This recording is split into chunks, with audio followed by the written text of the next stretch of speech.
Hello, I'm Crystal, and I'm Executive Director of Hood and Dagger Productions, a registered charity with a mandate to build community through community theater. Today, I'm making a video on how to make sheep.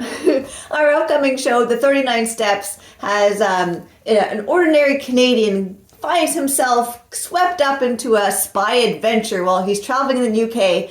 And at one point he is in Scotland, and these lovely family of sheep show up and help him escape some spy adventures, we'll say. So we needed to make a sheep. I'm about to give you a quick summary here.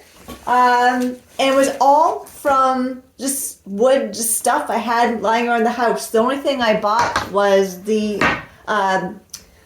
tube. The cement tube for these guys. That's the only thing I bought. Everything else I just had around the house. We're very thankful for lumber and paint and whatnot that's been donated to us. We save it from the landfill and put it to good use.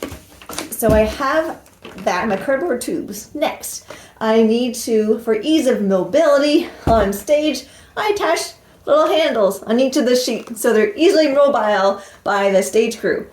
And so for that, these handles were actually from the original kitchen that was in my house when I first moved there that was well past its life. But I did keep the handles. I'm sure I'll use them for something, I said, and I did. I used them for sheep. So first I took just a scrap piece of plywood that I had around. I put that inside of the sheep, and then I screwed on the handle to that. So the handle has the piece of plywood on the inside of the tube that it's screwed to. Next, you need to build the frame of the sheep. So here's lumber that had been donated to us. You can see it's a little bit rough, but the sheep doesn't mind. And so I cut a piece of, I think this is a 1x4, to be the length of the cardboard tube for each sheep. So that's the spine of the sheep.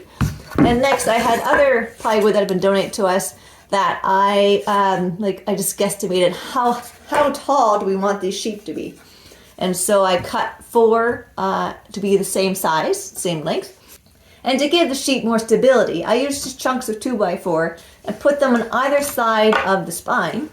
And then I took the legs and affixed them to those. That way the legs weren't coming right off the spine, but they had a little more, more wider means more stable. So what I did, I put on the 2 front legs first onto the spine, and then I cut slits. You can see slits in the cardboard tube here and here, and then I slid the spine and legs into the tube. But now I gotta do the back legs. Sorry, sheep. So here, the back legs, I also cut the slits in the bottom of this cardboard tube. You can see here, my thumb. But to screw these on, I drilled little holes here and on the other side of the sheep for my screwdriver or long drill bit, whatever, to go in and screw in the leg. So I slid in the leg in here, and then I went through the hole and I screwed in the leg.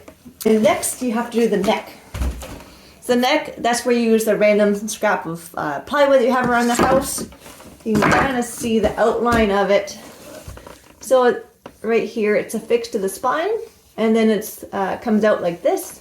And then for the head, I took a 2x6 that had been donated to us. I just cut a little 30-degree, 45-degree angles off here for the nose, and just screwed it into the neck piece. I took white felt that I just had around the house from previous crafts, and I would wrap that around the 2x6. Stretched it all out, cut it, and then stapled it on with a staple gun. And then I used black felt, which I cut for the eyes and the mouth, the little nose. I did the same for the hoofs as well. And then the next thing for me to do will be to sew the quilt batting. I'll just sew it together here so that it's nice and looks all nice and tucked in. And then I will take, for the back, just another piece of quilt batting that I have around to make a little tail to go on the back of the sheep. So that is how you build a sheep.